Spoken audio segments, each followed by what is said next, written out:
Good evening. Welcome to the Monday, June 9th, 2025 Cabarrus County Board of Education business meeting. We have moved back into open session and we will move on to start with our opening ceremonies. So I will start with our introduction so you know who's up here on the dais. We have our Teacher of the Year and his last meeting with us. It's been a fun year to have Caleb Snell here with us. We have Board Member Shannon Lancaster, Catherine Moore, Sam Treadaway. We have our Superintendent, Dr. John Kopicki, myself, Rob Walter, Board Chair, our Vice Chair, Greg Mills, Board Members Pamela Escobar and Melanie Freeman. We have our Board Attorney, William Eisenhower, and our Board Clerk, Lori Furr.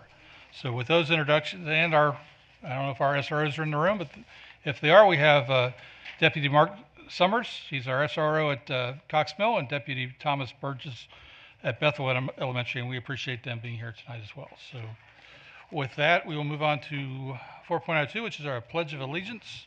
So if you'd stand with me.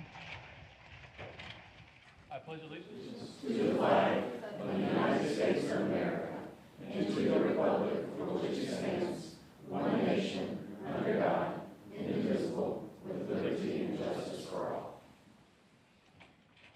Thank you. Okay, board members, next item is to set our agenda for this evening. So had an opportunity, it's been on board docs since last week. I would need a motion and a second to approve our agenda.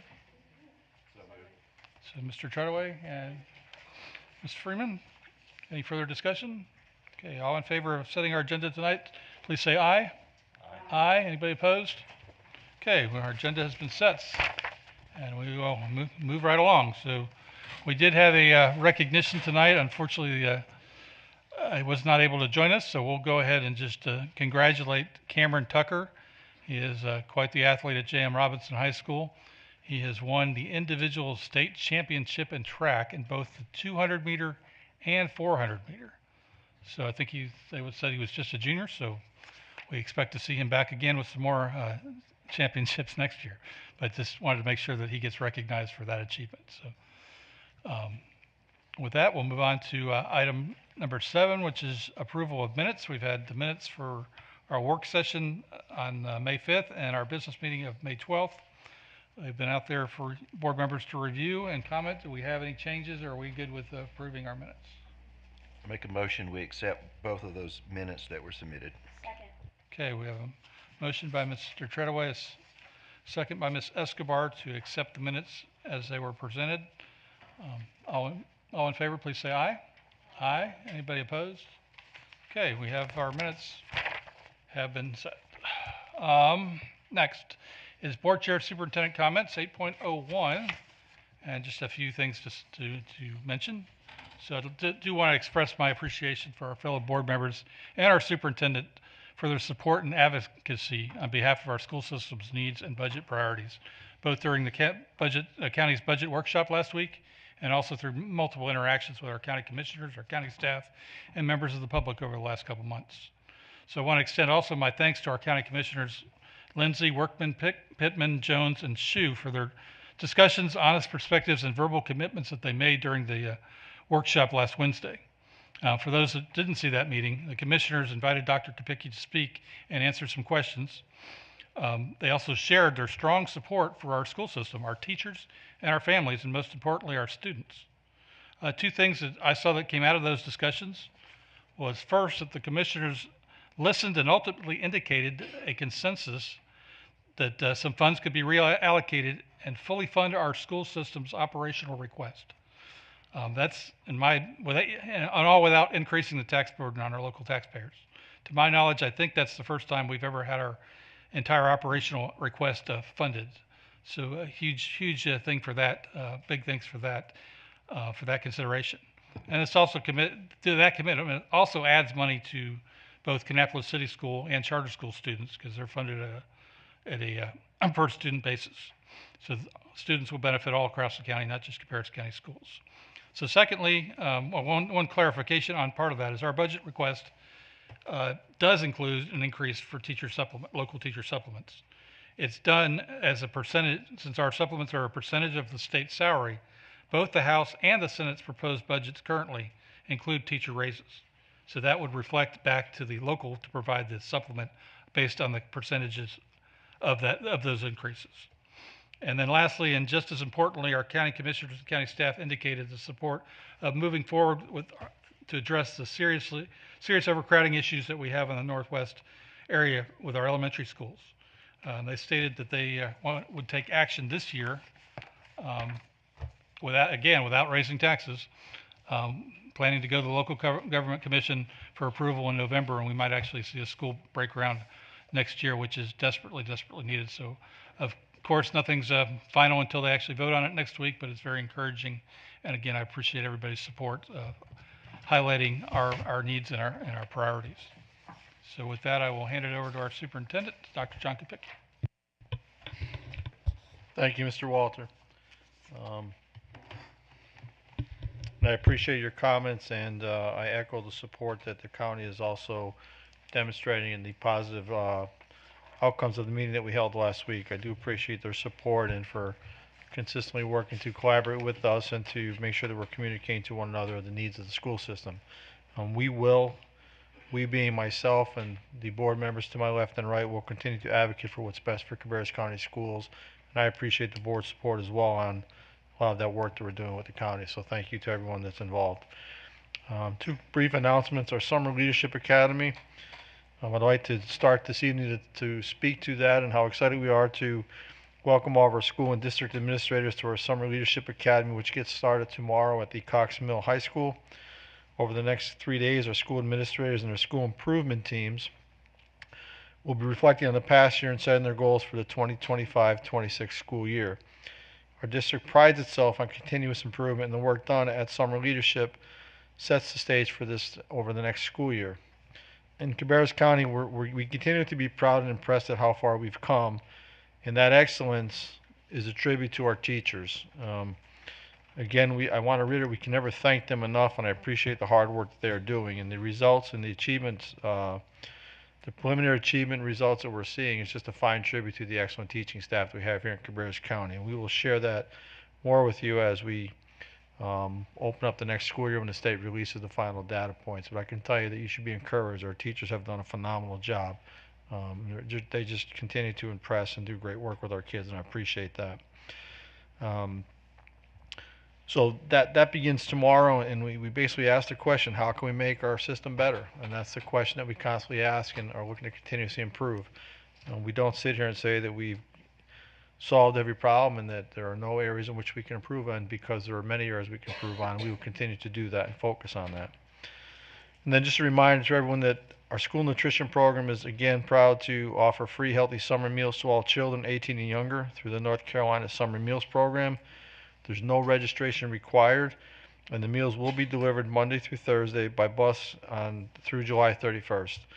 So please remember, your child must be present to receive the meal, and you can find more information in the full delivery schedule on our website. Thank you, Mr. Walter. Thank you, Dr. Kopicki. So we will move on to the next section, which is guest speakers. So we have a couple guest speakers tonight. You've all been given the guidelines for speaking. Individuals could speak for 3 minutes, and groups could speak for 5 minutes. So we'll bring up our first speaker who signed up, and I have Jamari Jones. Are you here? Well, welcome. Come up to the podium, you hit the red button, and you got your 3 minutes to share with us. There's a red button on the microphone, on the base of the microphone. This right here? Yes. Okay.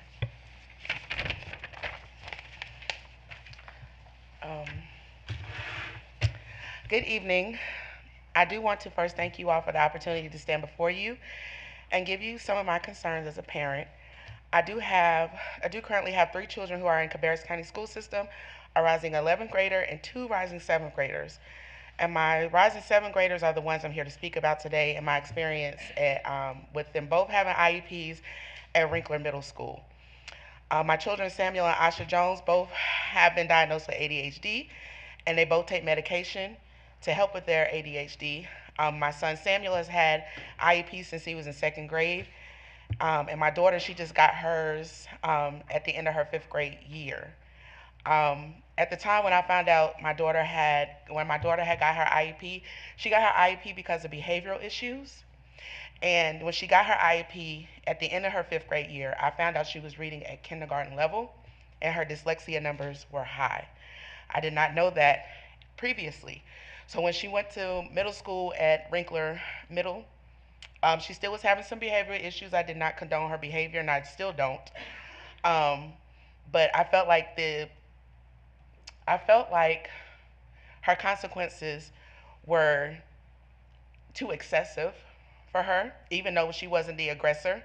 Her principal, assistant principal, or Principal Phillips, Assistant Principal McManus, Mary Mount, and her IEP teacher, Madison Lytle, I had asked them several times throughout the whole year if I can get assistance with my child because of the things that I was experiencing at home. The things that she was doing in school, she didn't do at home.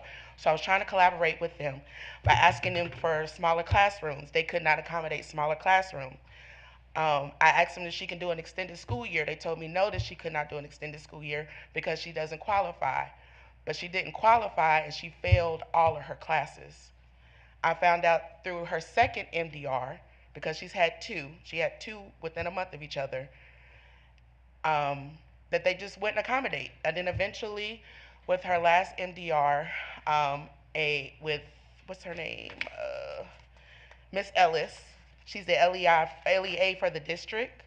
She offered, Concetta Ellis, she offered to set up an IEP modification meeting for Asha, which I've spoken to one person from the IDEA, dispute resolution team. They sent out an email for an agreement, and I still have not heard back from the school nor this person when I'm supposed to have a IEP modification meeting. So I just wanted to bring that up. Is my time? It's about a, yes. Oh, okay. But But I just wanted to bring that to the board's attention that my child has been suspended more than she has been in school and all that. thank you. Thank you for sharing that with us. You're welcome. All right, next on the list here is Mr. Paul Wanish, and it says you are speaking for a group. Can you share with us what that group is when you get up to the podium? The group is. Or when you get to the podium, so we can.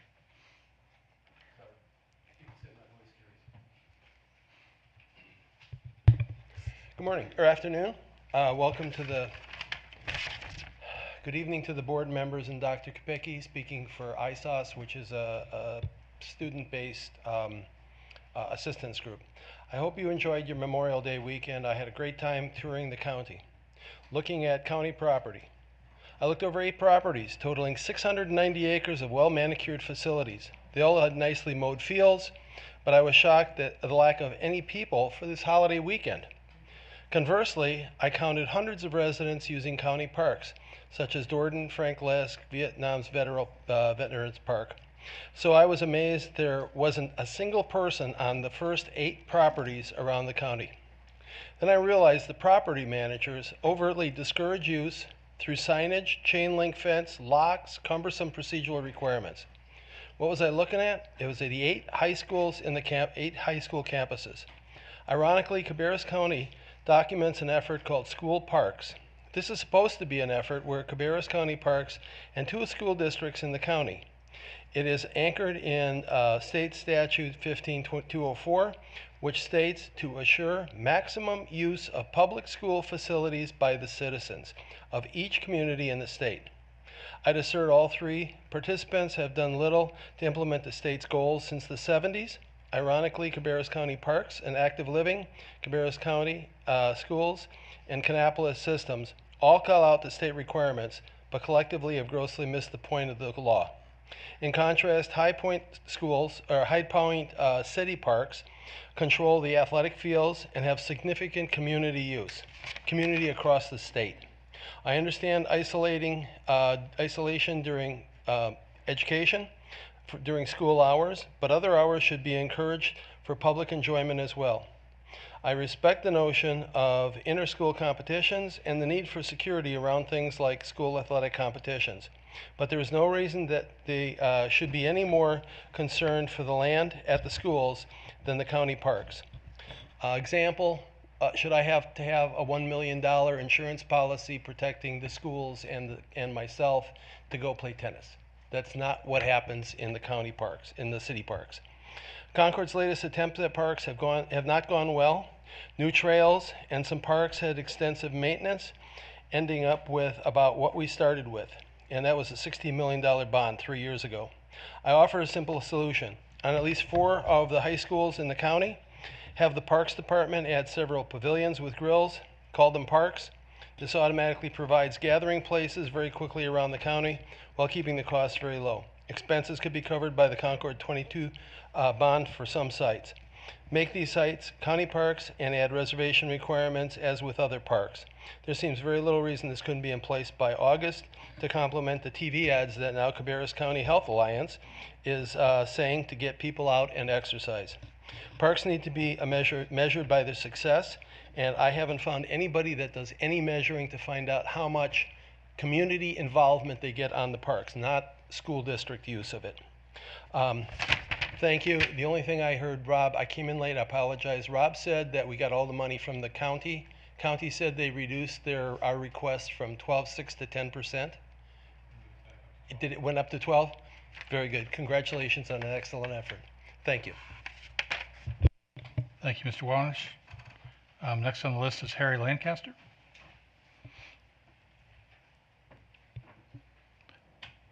Welcome. Good evening, school board members and superintendent. We'll reset that for you. Time's up. That was quick.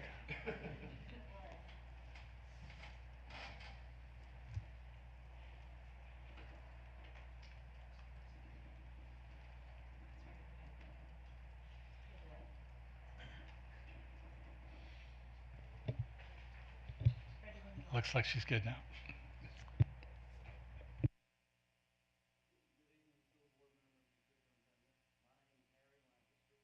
I'm a concerned citizen living in precinct 1102. I have 3 points to make about what I understand is a plan to start prayer in the public portion of the school board meetings. Number 1, I understand that the board prays by itself before the public meeting. Praying in front of the public seems redundant to me. I'm reminded of Jesus' words in Matthew 6:5 where he says, "And when you pray, you must not be like the hypocrites, for they love to stand and pray in the synagogues and at the street corners, that they may be seen by men. Truly I say to you, they have their reward. But when you pray, go into your room and shut the door and pray to your Father who is in secret, and your Father who sees in secret will reward you." I would hope that our school board would not be like the Pharisees and the hypocrites praying in public. Number 2, similar to what I recall from one school board campaign message, I believe that everything that you do as a school board should be for the betterment of all the children in our public schools. Being mindful of Jesus' comments, I don't think praying in public is for the betterment of all the children. Furthermore, while Christianity is the majority religion in our county, an estimated 1/4 of the public school students are not Christian, and many of these students may have their own devout religious practices. For these reasons, a school board public prayer, especially a Christian prayer, may not be respectful of all students. If at the beginning of the public meeting you want to set the focus of the meeting on what is best for the students, I suggest you have a moment of silence or an inclusive non-denominational prayer. In general, I find that praying in public can be a divisive issue that may only be serving the interest of those who want to be seen praying in public. It's not in the best interest of all the students, especially the non-Christian students, and I strongly urge you to discontinue this practice. Thank you for listening to me. Thank you, Mr. Lancaster. Next on my list, Yvonne Bailey. Are you here?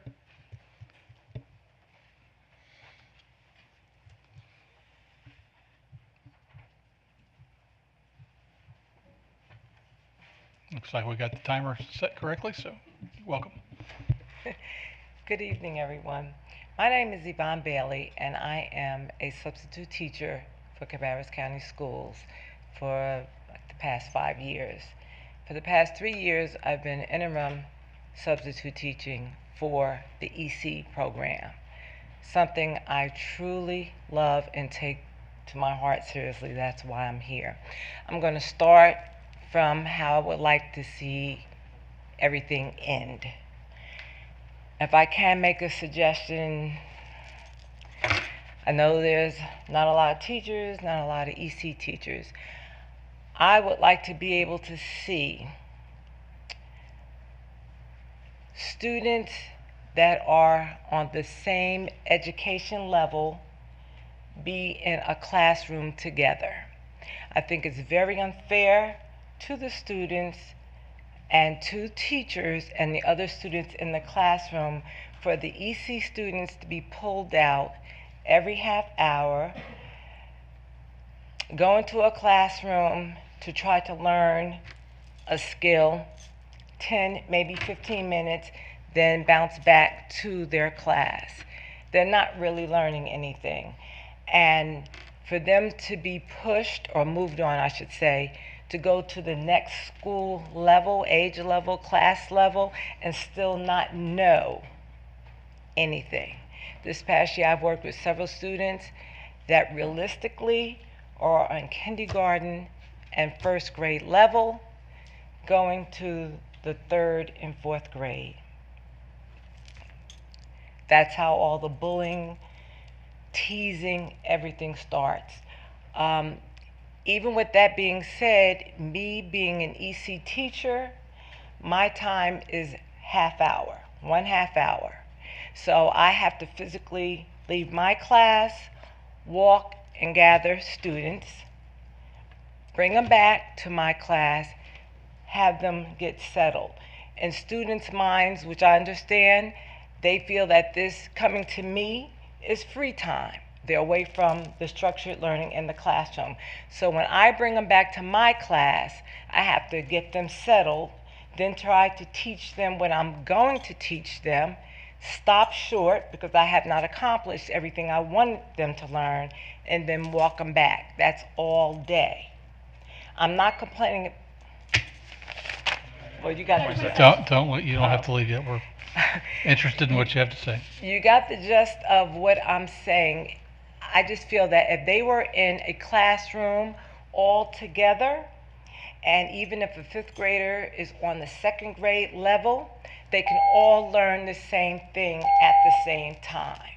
And there will be no rush. Oh, you only have 45 minutes to learn this. Then we have to move on to the next subject. Okay, Ms. Bailey, can you email the board members? Yeah. I'm sure there's more to say. And you get 2 minutes, so please email us with your more examples. Okay, I will. Thank you. Thank you. All right, and last I have on here is Rosa Culver Sims. Are you here with us? You are. Welcome to the podium.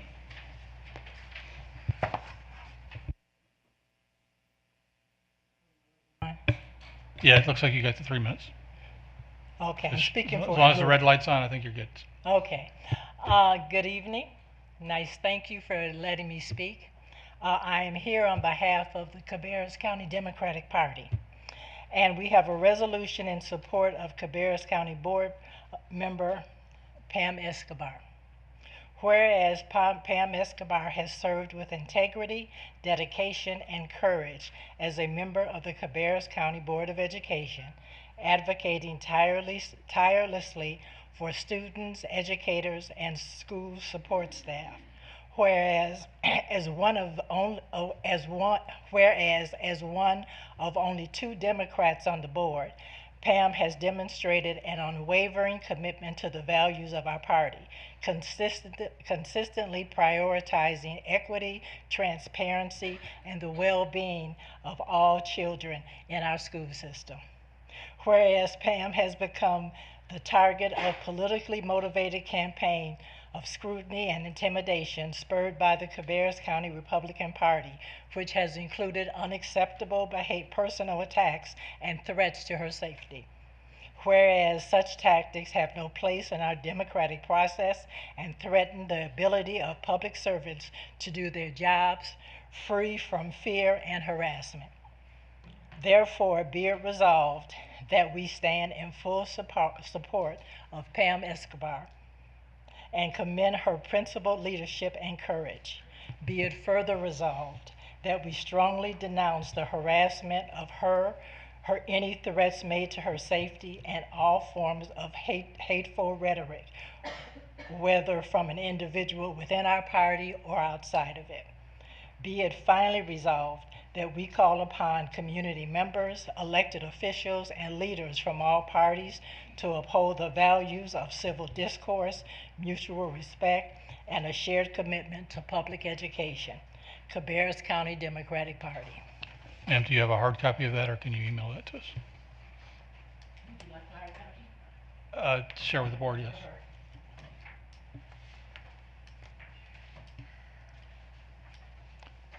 Thank you. That's that, Lori. Okay, that was the last public guest speaker we had tonight, so we'll move on to our next section, which is report section. And I am going to give the floor to our Teacher of the Year, Caleb Snell. Welcome. It's been a good year. So Thank you. Good evening. As many of you know, tonight is my final board meeting as teacher liaison for being awarded CCS Teacher of the Year for the 24-25 school year. I would like to thank the board and previous board members during my time here, as well as Dr. Kopicki and CCS staff for supporting me and allowing me this unique opportunity. Board members have always been very supportive and encouraging me, for which I'm very grateful. As a lifelong learner, I find it important to reflect on these opportunities. I believe what I'll take from this position is a greater emphasis on the impact of listening. Sometimes I think we would all benefit from a little more of that. I've sat up here alongside the board for many hours over the past year, and I've listened to countless presentations from CCS staff and passionate, concerned citizens. As I said in my keynote at the OIS Awards banquet, this position has reminded me that there's a lot I didn't know or think about in education. But I'm proud to represent CCS, and more importantly, employees who really do care about doing what is best for kids. From before the school year even started, I was able to give a presentation to beginning teachers in CCS on what it means to be a teacher and give them advice to start their careers. I was also fortunate enough to be invited to work with fellow board member Pam Escobar and speak with students serving as Board of Education interns on what a day in the life of a teacher looks like, as well as field a bunch of Q&A with them. Ultimately, it was a great experience, and this position afforded me many of those. I was also able to serve on many different committees where I felt my voice was truly heard, whether that was helping to isolate the days and schedule of a future academic year's calendar, or being part of the process to select the next group of Cabarrus County Schools awarded teachers. Getting to see firsthand some of the awesome educators across the county and talk to them was both valuable and rewarding. While seated here alongside the board, I've done my best to think beyond myself and try to consider my fellow teachers across the district while serving here over the past year. I appreciate the opportunities for discussion and the times that I was engaged for feedback. I also appreciate the times I was bypassed on topics I would likely know nothing about. As I leave this position, I urge members of this board and the community to continue to listen to the needs of our students and our staff, from the cafeteria to the classroom and the bus garage. Focus your time and conversations on the areas that will truly impact them. After all, that's why we're here. As a final note, I would like to give special congratulations to my successor and our next Teacher of the Year, announced previously as Winkler Middle School teacher Madison Little. While I'm leaving you, she will be filling the seat and providing her insights for the next school year, and she's an exceptional educator and, like me, is also a Cabarrus County Schools graduate. As I look forward to the next half of my career, I can't help but think we as a county must be doing some things right.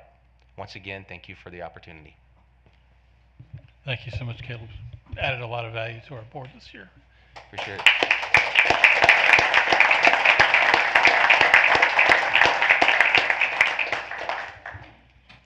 Okay, with 10.02 is committee reports from board members. I'm not sure, did we have any committee meetings this past week or so? Anything board members want to share?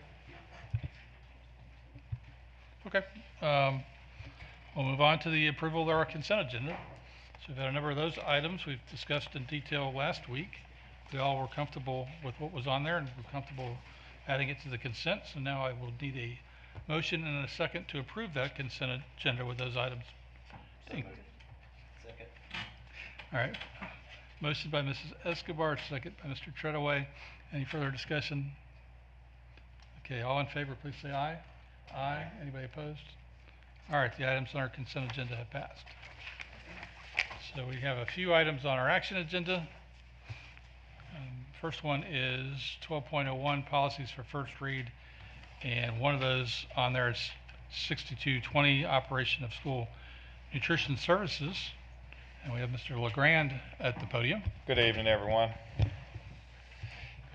I have not received any inquiries or questions about policy 6220. Okay, yeah, that was one of my items from the past couple times this has been brought up. It has I guess it defines the term school day, which says something like 12 o'clock in the morning till something about 30 or 40 minutes after a school bell, which is not, I think it's inconsistent with some of our other policies that actually do define a school day. I don't think that is our school day, so I've voted in opposition of that twice at least. I don't have my notes this morning, but or this evening. I would like to see if we could actually go back and compare the definition of school days with other policies to see if maybe we could be consistent, or if we could just refer to the actual law that defines that in the policy and not actually state the time. So those are my objections to it, but I'm just one person. So if anyone wants to make a motion to move it as it is, please do so. Otherwise, yes, Pam. Just to ask a question, the reason why the time frame is what it is so that we're consistent with federal regulations, so that this policy, we do get the funding that we need from the federal government, correct? Yes, as it relates to child nutrition and when outside food and beverages can be sold on campus. So with that information, I would move that we approve this. Okay, I have a motion to approve it on first read. Anybody gonna give it a second? I'll second. Okay, we have a second. Any further discussion? Greg? As a member of the policy committee, I've heard you raise this issue several times. I don't think that the changes here that we're approving now affect the hours. But I would like to see this referred back to policy committee so we can address that and not necessarily have to revisit this again the next time this policy comes up. Thank you for that. Any other comments? All right, so we have a motion and a second to approve the first read for policy 6220. All in favor say aye. Aye. Anybody opposed? I'll be no. So that motion passes 6-1. Thank you. Yep. Moving on, we have item 12.02, Cabarrus County Schools Local AIG Plan. That was presented to us last week in great detail. I have Ms. Reeves at the podium to answer any further questions. And again, we had it on there so the public it impacts several thousand kids and families, so we want to make sure that they had an opportunity to feedback after they listened to the presentation. So, did we hear anything back from anybody? Good evening, Mr. Chair, Mr. Vice Chair, Superintendent Kapicki, and board members. We've not received any questions up until this point regarding our AIG local plan proposal. Okay. And we have provided ample opportunity for people to reach out to you or speak to us during public comment period. So the plan is before us, and we would need a motion and a second to approve it. I move we approve the plan as presented. Okay, I have a motion by Mr. Treadaway, a second by Ms. Escobar to approve the local AIG plan. Any further discussion? Okay, let's vote. All in favor, please say aye. Aye. Aye. Anybody opposed? That motion passes. So those were all the action agendas we had, fairly quick. We do have another need to go back into closed session. So I will read this, and I'll need somebody to give me a motion in a second. So we need a motion and a second that the board convene in closed session to prevent the disclosure of information that is privileged or confidential pursuant to the laws of this state or of the United States, or not considered public record within the meaning of Chapter 132 of the General Statutes pursuant to General Statute 143, 318, 11A1, and to consult with an attorney and preserve the attorney-client privilege pursuant to General Statute 143, 318, 11A3, and to consider confidential personal matters pursuant to General Statute 143, 318, 11A6. So moved. Thank you, Pam. Do we have a second? Second. All right, I'll give it to Greg this time. So, second by Mr. Mills. All in favor of moving into closed session, please say aye. Aye. Okay, with that, we will say good night to our listening audience, and we'll see you next month.